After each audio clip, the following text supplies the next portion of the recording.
everybody. Welcome back to another episode of Ichabod's House. I am Andy, here with my lovely co-host and sister Jen. Hi, everybody.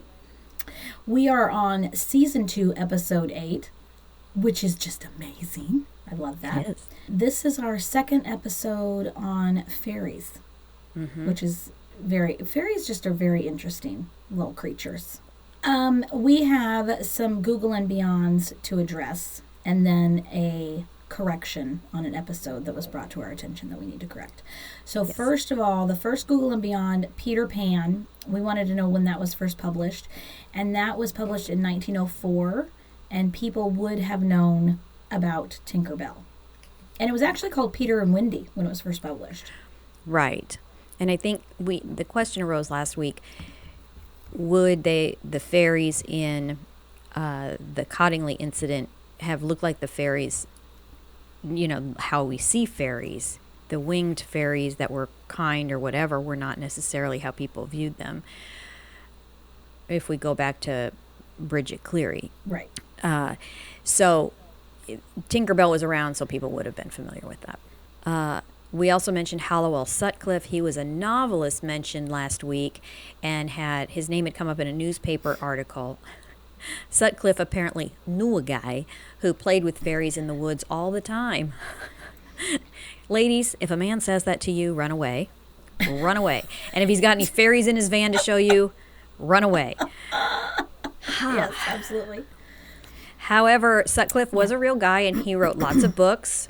He wrote between 30 and 40 books, and his titles include, among others, The Striding Dales, A Chateau in Picardy, A Man of the Moors, and many more. So there you go. I think there's a theme there. There kind of is. I think there's a theme there, yeah. Okay, fantastic. We also need to give a shout out to one of our biggest fans, Tammy Washleger. And she pointed out that in the episode of Indrid Cold, was it the second episode or the first one? I can't remember. Anyway, we likened him to the lovely tan skin of George Harrison, which we meant George Hamilton. But we both agreed that it was George Harrison that we were talking about. Oh my God. Which I don't know which is weirder, that you made that mistake or that I just got right on those coattails and knew exactly who you meant. So, Tammy, we thank you. We need to reward her in some way, and I think the only way I can think of rewarding her is, the only thing I can offer her is not cursing her. Right. Or we could do a powwower chant for good, like if she needed to poop. We could call her and do a powwow chant over the phone to help her poop. Okay, Tammy, if you are constipated at any point in time, or if you have worms, we can hook you up with cures for either of those things. We totally just need a pint of your blood and all of your hair, and then we would gladly fix you up, because I agree. That's the kind of women we are, and we want to say thank you. And we give to our fans. We're givers. So we thank you for listening every week and for writing in and correcting us, because that's a big deal. We appreciate it. Yeah. Free deworming on us. Absolutely. Okay, now on to Ichabod's Nose. What do you got? I watched last night an hour and a half worth of bloopers of It's Always Sunny in Philadelphia on YouTube. And I cried. I laughed so hard. It was so funny. So highly recommend that. Also been watching Wallace and Gromit, which is, let's face it, adorable and darling. So good. So those are my picks for the week. So good. Okay, I have a couple. Bridgerton came out Friday. I watched all 8 episodes by Saturday morning because I'm on spring break and I can do that. And it was fabulous. And now it wasn't as bow chicka wow wow as the first one. You do see Anthony's backside, which is nothing to sneeze at, let's just say. There's a lot of intense, very close moments with them. And it's just fabulous. I loved it. I loved all of it. And I can't wait for season 3. And then I watched on Netflix again. Have you seen the show The Witchfinder? Have you brought that up before? The Witcher. No, this is The Witchfinder. This is a comedy set back in the 1600s. And it's hysterical. Oh my God. Yeah, it's so funny. I've only watched the first episode and I love it. It's so stinking funny. Netflix? So that's The Witchfinder on Netflix. Yeah. All right. So, okay. Then I had an idea. I had to take the kids to the dentist. So I was at the dentist office this week. Clearly bored. And it just popped in my head like a light bulb. If I were to cook and had any inclination of running my own business and having a food truck, this is what I would call it.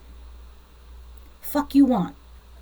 And all of the dishes would be like fucking weather tacos or fucking in-law coming for a visit spaghetti. You know, it would be that theme there. That's what somebody needs to do that somewhere. I will never do that, but somebody needs to do that and drive it to Northwest Arkansas so I can eat there. Wouldn't that be awesome? Mm-hmm. Fuck you want. In the if you lean out the window of your food truck, is that how you take somebody's order? Fuck you want. Mm-hmm. Welcome to fuck you want. Fuck you want. Yeah, that's exactly it. But then my husband pointed out to me that this is the Bible Belt and nobody will ever do that here. I don't know. Somebody needs to do it somewhere because it's fabulous. I'm guessing you wouldn't get much. You wouldn't get much traction on the kids menu at Fuck You Want. No, you know. I think junior high and high school kids would really flock there. Yeah. After school, just so they could say fuck and not get in trouble. To an adult, you know. I like it. I would fucking eat there. I would fucking eat there too. And that's fair. On to the show. On to the show. All right. Although we listed several sources in last week's episode, today's information is primarily from a single source, The Secret of Cottingley Fairies, Hidden for 100 Years, The New Evidence by F.R. Mayer. Wow. New evidence after 100 years. Okay. So last week we talked about the fairies at the Beck in Cottingley, and the Beck, if I remember right, is a stream. Mm-hmm. We aren't just a full-fledged podcast. We are also grammar people, and we're giving you that way as well. We're wordsmiths. We are, that's it, wordsmiths. Morphologists, as what we like to call reading interventionists. Morphologists. Oh, there you go.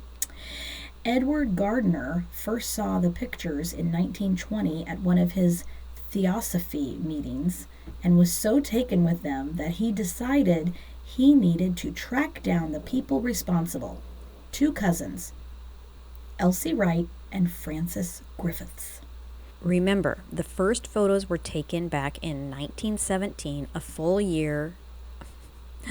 3 years.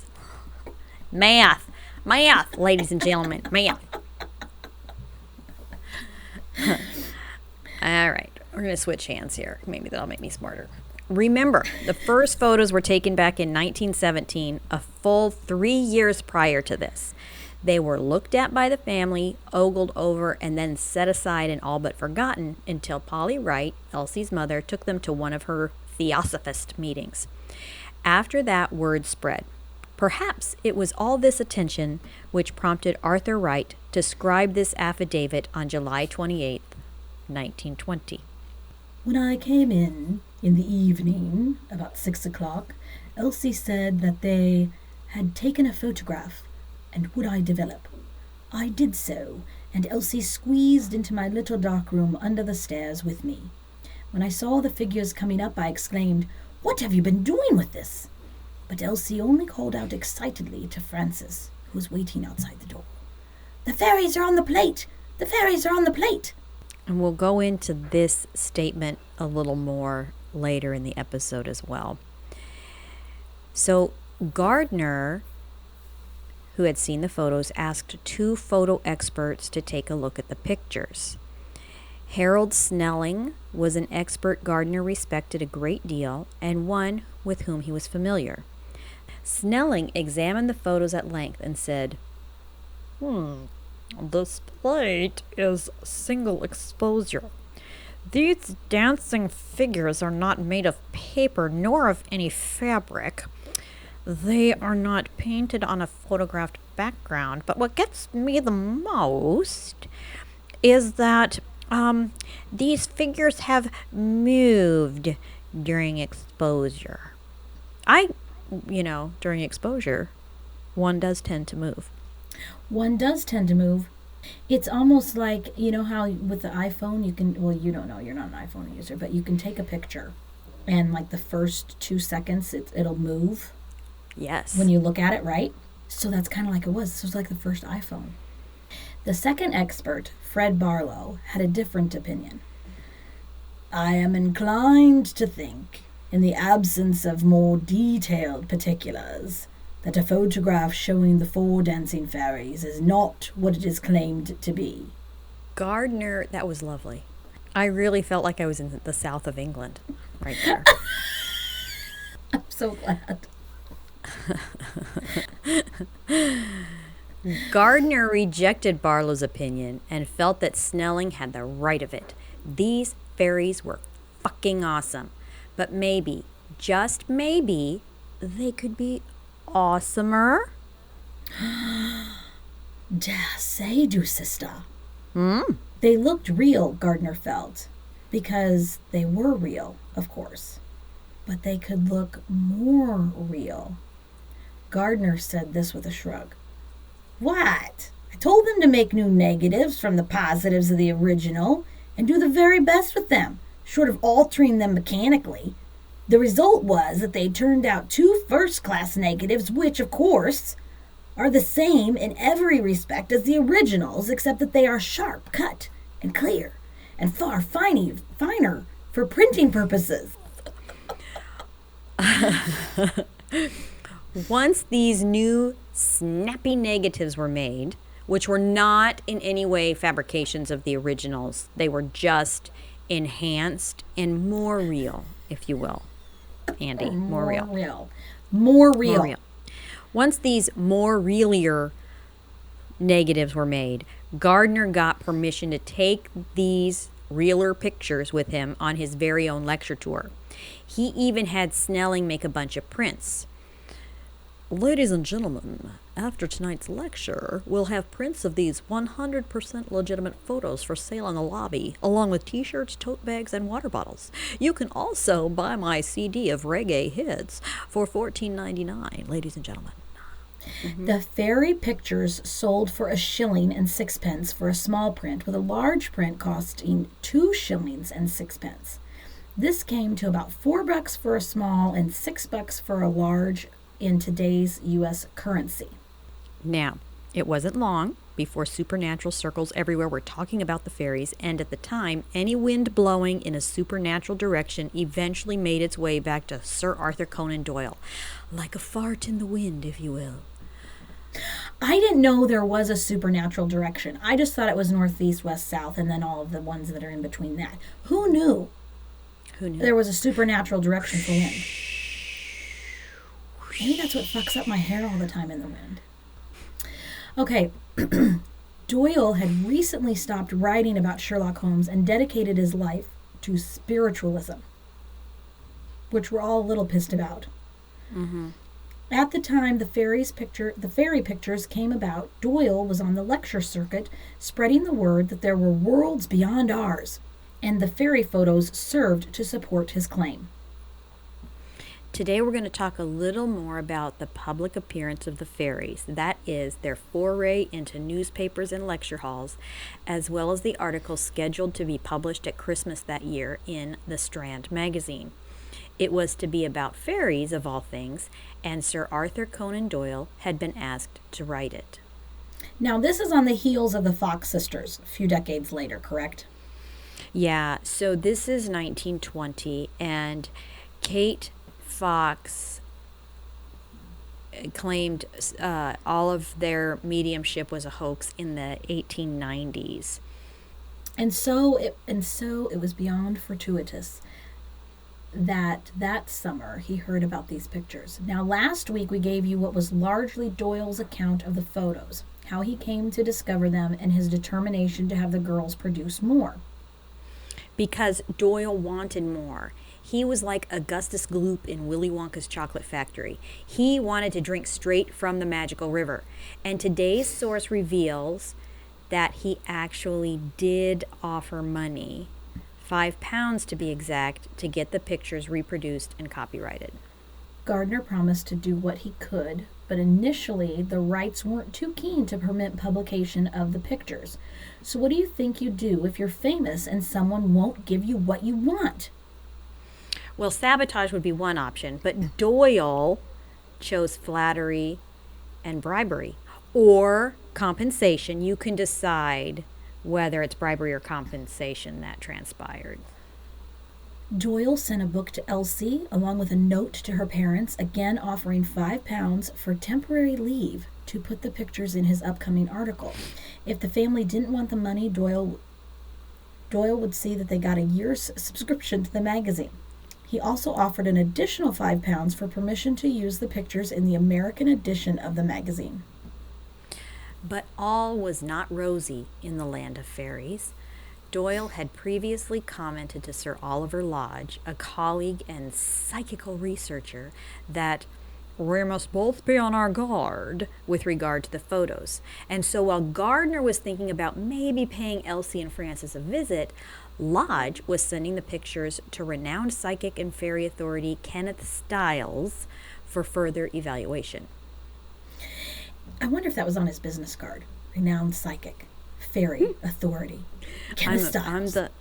I'm the leading authority in fairies. Ladies and gentlemen, we have with us today as our guest Kenneth Styles. He is a renowned psychic, and he's the leading authority on fairies in Great Britain. And Mr. Styles, I'd like you to tell us how you got into fairies. How often do you play with them, and where do you find them? If I were to look for a fairy, Kenneth, where would I go? Styles felt the pictures were frauds.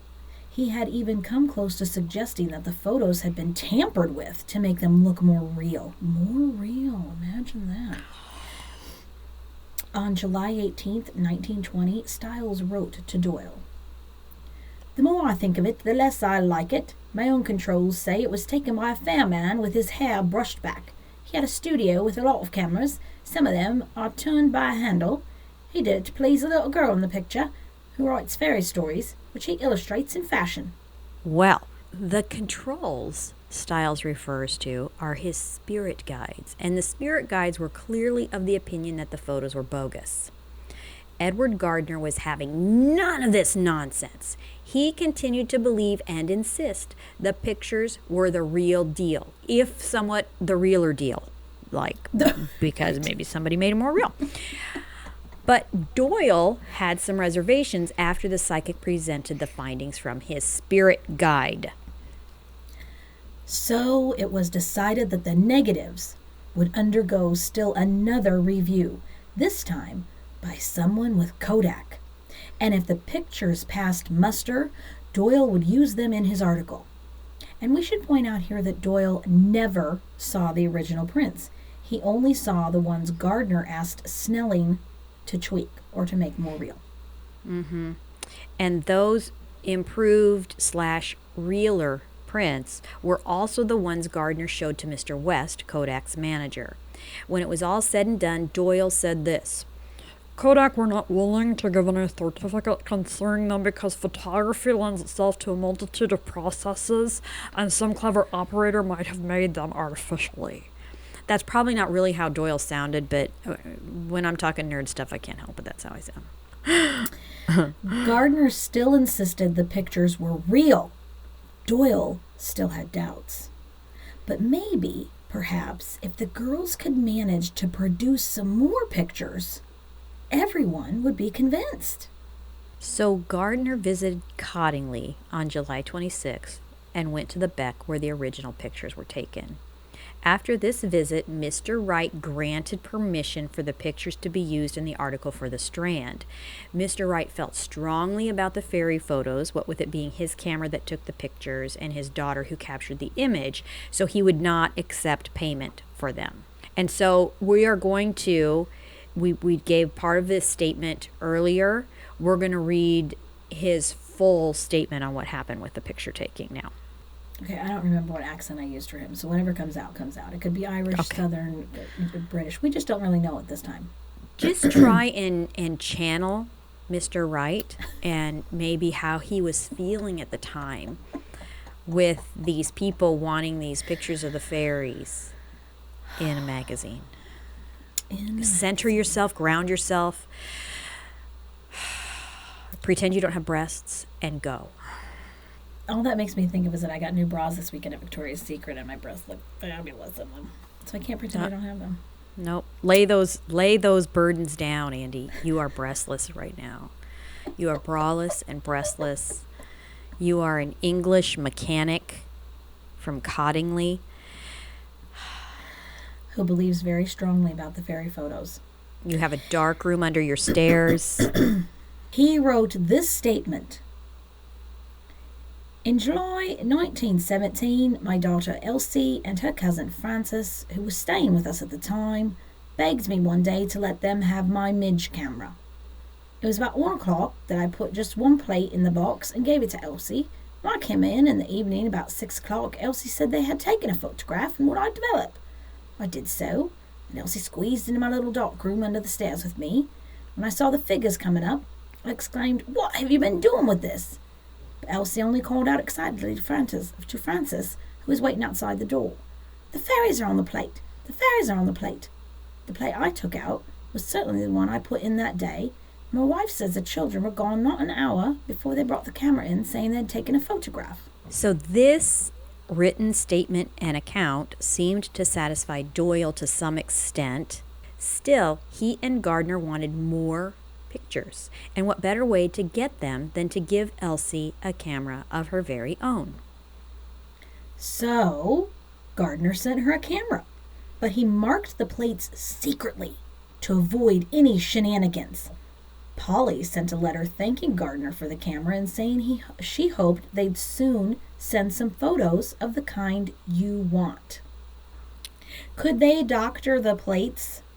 I know he said he marked them secretly, but could he secretly put like a print already on the plate? You would have known. So he marked them in some way that you couldn't end up with a double exposure on there. Okay? Mm-hmm. So let's just do a quick legit or bullshit here. And I think all we need to say is bullshit. Yeah. Yes, and here's the thing. Because if fairies were commonplace at Beck's all around the world, I think there'd be more pictures. Because this took place in daylight, I think that they would be well known, well established. They're not like vampires who come out at night, who are totally realer than real. They are. But here's the other thing, too. The fairies were enticed by 2 teenage girls who had double action aura going on, meaning their 2 auras are stronger than one. And so Wonder Twin powers activate. Exactly. So unless you've got a lot of Becks with a lot of pairs of teen girls with a lot of extra aura action, you may not see fairies. So I think fairies would be more common than what we're led to believe if fairies were legitimate. But I don't think they would be super widespread. I just had another epiphany. Like Okay. the fuck you want restaurant. Only not that. Poltergeists are brought on by hormonal teenagers, which I'm sure have an aura that is very strong. If they're hormonal enough to bring on a poltergeist. So in essence, could poltergeists be fairy or fairies be poltergeists? I think in order to know, you'd actually have to wrap yourself in flypaper and just hope one would stick to you. Okay. All right. There we go. Well, that's not going to happen. Fairies have wings. They're going to stick to that shit, and they're not going anywhere. Anyway. Okay, bullshit. there we go. Bullshit. Bullshit. All right. Well, it wasn't long, miraculously, before the girls were able to produce another 3 pictures of fairies. These were sent to Gardner along with the plates. And remember, Gardner had marked these in such a way that he'd known if they had been tampered with. Do we need to talk about... There are people who listen to this who are very young who might not understand what plates are. Plates were glass pieces put into the camera, and the lens cap was removed from the lens, and an exposure took place. Imprinted the negative onto the plate. The plates were then used to develop pictures, images. The other thing we'll say is last week we talked about staged versus faked, and for the purposes of this program, we are suggesting that the photos were faked but staged, meaning that the negatives were not touched or enhanced or tampered with, which is what everybody seemed to want to prove had happened. And that is not, no one messed with the negatives until they made the pictures more real. Then the negatives were messed with.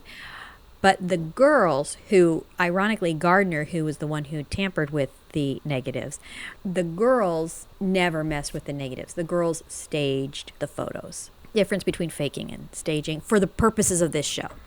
Right. He took these to Snelling again, who said they were the real deal, utterly beyond any possibility of faking. But as before, Gardner felt they could look just a little more real, so retouching was done again. Once the touch-ups were completed and the fairies looked realer, Gardner telegrammed Doyle and let him know all about it. Kind of like airbrushing today. Jesus. And Doyle wrote back, "My heart was gladdened when out here in Australia I had your note and the 3 wonderful prints which are confirmatory of our published results. When our fairies are admitted, other psychic phenomena will find a more ready acceptance. We have had continued messages at seances for some time that a visible message was coming through." And good old Freddie Barlow, the leading expert on psychic photography, who said the original pics were not what they claimed to be, changed his tune. He was sent the images for viewing at $100. He was sent the images for viewing and sent them back with this note: "I am returning herewith 3 fairy photographs you kindly loaned to me and have no hesitation in announcing them as the most wonderful and interesting results I have ever seen." Wow.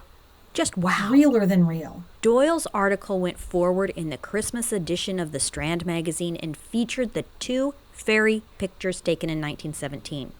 Newspapers caught wind, the supernatural wind, of the article and did their part in keeping the story alive.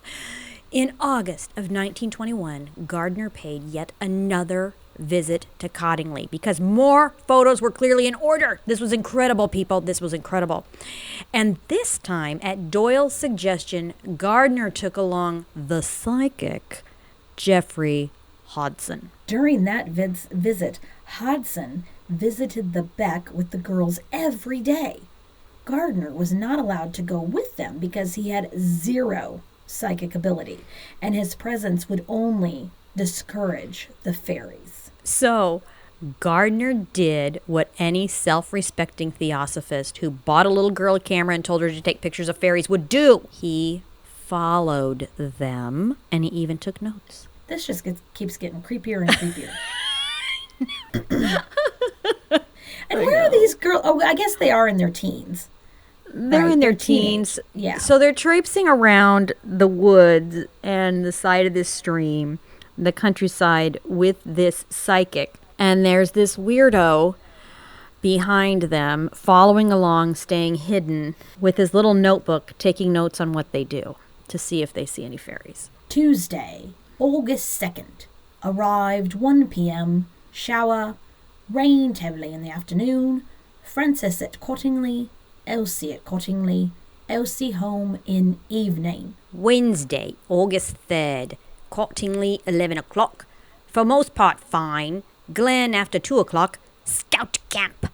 Walked through Glen. Elsie remarked on a different feeling. Left girls alone at Willow for hour. Nothing happened. Walked into woods about 3 miles. Nothing. Home by about 5. Other notes appear daily, and they report basically nothing happened. And then Monday, August 8th, sunny intervals. Shower, high winds, Mr. and Mrs. Hodson by Beck from 11:30 to 4:30. Power felt, nothing seen. clearly nothing ever happened other than the one time Gardner overheard them saying they felt power. Maybe they were mesmerizing each other out there. We just don't know. Well, it could have been a supernatural wind. Gardner left a couple of days later, but Hodson stayed a bit longer and reported he saw lots of fairies. Some were dancing in a field, and he also saw wood elves beneath a tree. Sadly, no photos were taken while Hodson was there. Still, Gardner and even Doyle believed wholeheartedly in the legitimacy of the fairies and the photos taken by the young girls. All right, so let's talk about these girls for a bit, shall we? Elsie was around 16 or 17 in 1920, and she wanted, interestingly enough, to be a photographic colorist. What's more, she was holding down a job with Gunstone's photographers where she was in charge of getting rid of white spots on postcards. In other words, touching them up, making them look more real. And remember, Elsie's dad was clearly into photography. He'd even turned the closet under his stairs into a dark room. So maybe, perhaps, the girls were just messing around when they claimed the fairies were legit, and maybe they planned to come clean at some point. But one thing is certain. Elsie's mother clearly believed the girls had captured images of fairies. In fact, she was convinced enough the photos were real that she risked ridicule by showing them to a lecturer at a theosophist meeting. Maybe the girls were embarrassed that adults were so ready to believe in the pictures. Maybe it could all be chalked up to something harmless, but they certainly didn't come clean at the time, not even when money was once again brought up. Doyle offered £5 for use of the pictures, which we know Arthur Wright declined. But in later correspondence between Doyle and Gardner, plans to give Elsie £100 were made. The pair also intended to give another £100 to another party, although it is unclear. Very likely Francis. Yeah, so it was likely that the second person they wanted to give £100 to was Francis. And £100 in today's dollars would be about 4,000. It's a good chunk of change. It was a good chunk of change, yeah. For a girl of 20, I mean, I had like $12 in my checking account when I was 20, so. Yeah, for sure.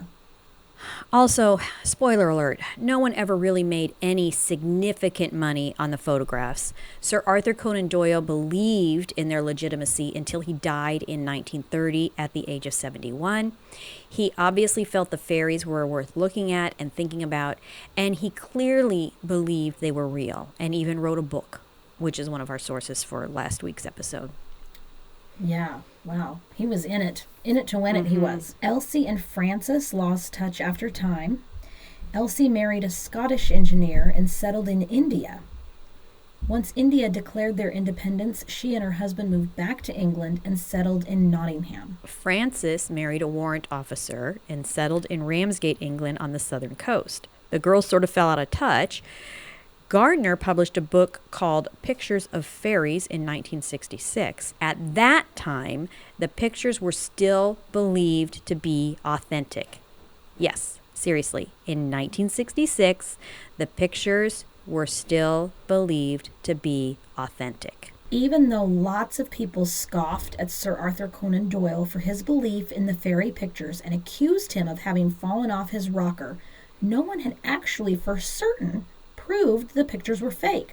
And like we said, the girls certainly hadn't come clean. So his book was published in 1966, and 3 short years later in 1969, at the ripe old age of 100, Gardner died in the Theosophical Home for the Elderly.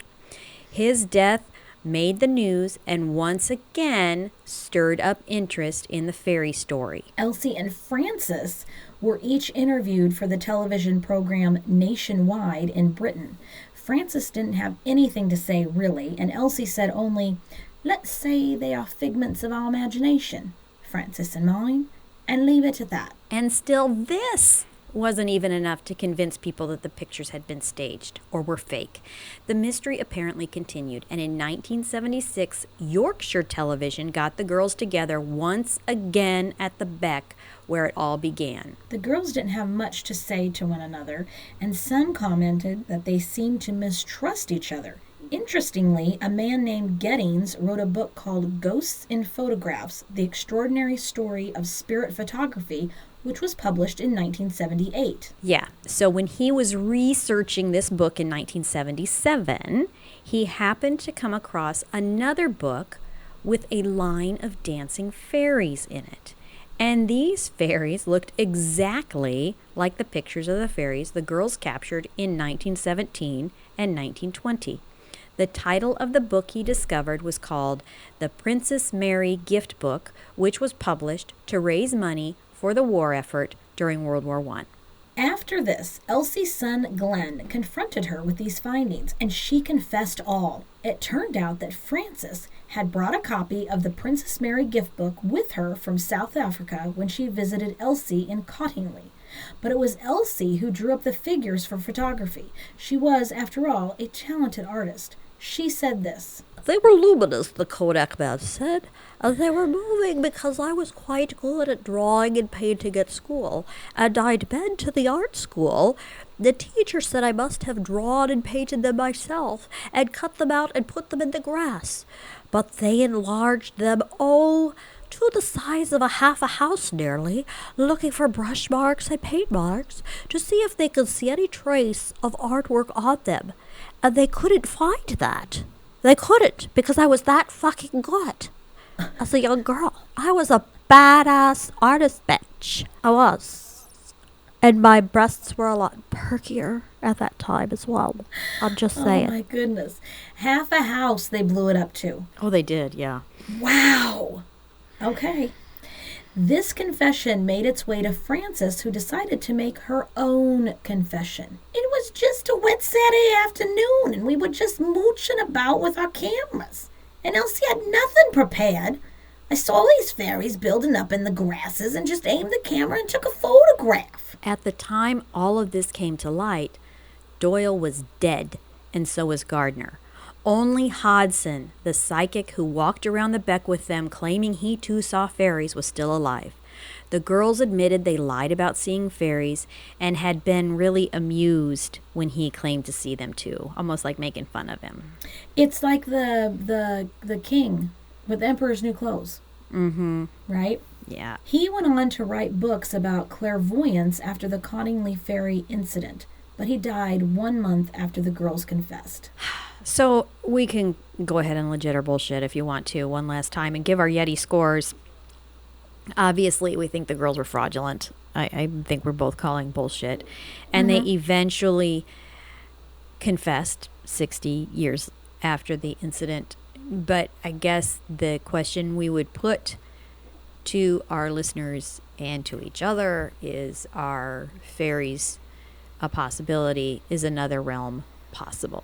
Well, I mean, I think anything's possible, but maybe they live on Lanulos and not here. They probably do. It would be interesting to see how the fairies dressed in their own realm. If they were nudists, I'd be much more inclined to believe they were legit. Like the people in Lanulos. Right. But I don't know. My fairy score for this is obviously a 0. My fairy score for our fairies real, or my Yeti score for this episode is 0. My Yeti score for if fairies are real is also 0. Right. I feel, I agree with you 100%, but I feel a little hypocritical because I do believe that Sasquatches are real. I do believe they are real. I do believe they exist. I don't think they're from another realm. I think they're here. So if I believe in them, why couldn't I believe in something teeny tiny that lives? You know? I feel a little hypocritical. Okay. So are you going to give a Yeti score, or are you just going to... I agree with you on yours. I'm just saying I'm having some cognitive dissonance because of that. Because I do believe in Sasquatches. I do believe those are real, wholeheartedly. But then to turn around and say that I don't believe in fairies at all and I think it's all bullshit, which I totally do, but it's just, you know what I mean? It's bullshit. I agree with you. I do. Okay, so that's all for today. Thanks so much again for tuning in. We love you guys and we love what we do, and we're really glad that you're listening. And we'd love for you to reach out to us on Instagram, Facebook, and Twitter and just say hi or correct us in some way if we've made a mistake, or give us a show idea. We'd love it. You can email us at ichabod'shousepod@gmail.com. Or check out our website at ichabod'shousepod.com. Until next time, remember, Ichabod loves you. Carry a flashlight and always bring extra pants.